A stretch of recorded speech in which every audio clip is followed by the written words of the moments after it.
Hey everybody, welcome to 30 Tips in 30 Days. This is day number 5.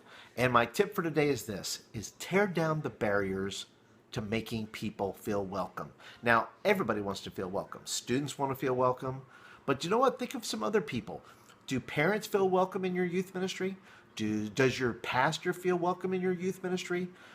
Do the potential leaders feel welcome in your youth ministry? And sometimes there are barriers that we put up, unbeknownst to us sometimes, and sometimes they're on purpose, that we put barriers up to saying, don't come in here. This is not for you. These are for the kids. They're not for you. And yet, we have to create an inviting environment where people can find their place. I just recently had a staff meeting at my house for our youth staff. Well, I invited our pastor and his wife to come, and they sat around the tables and talked with our young adult leaders and talked with our regular team leaders and things like that. And you know what? It's very easy sometimes to keep people at a distance, at an arm's length, because this isn't for you.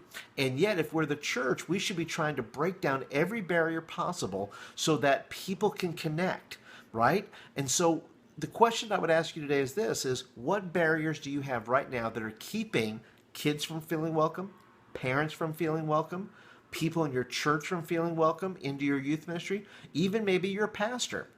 And so take a look at your youth ministry. See if there's any of these barriers that are up. Some of these barriers may include simply us not being inviting ourselves and not connecting with the people that we need to connect with and having an open relationship with them. Sometimes barriers are the way the seats are arranged. Where it's not very comfortable. It's not meant to be relaxing.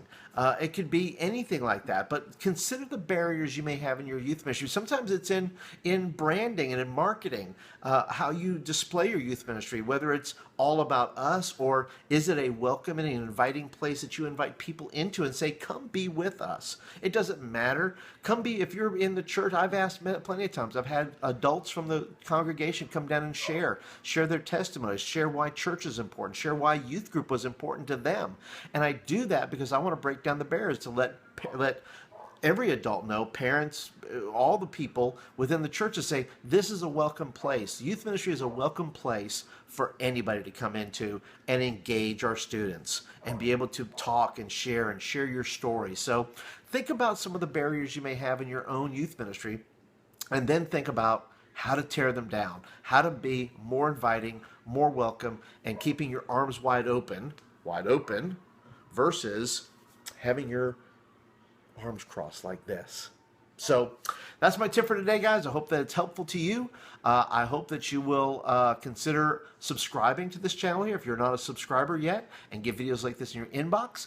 And I will see you guys tomorrow on day 6 for tip number 6.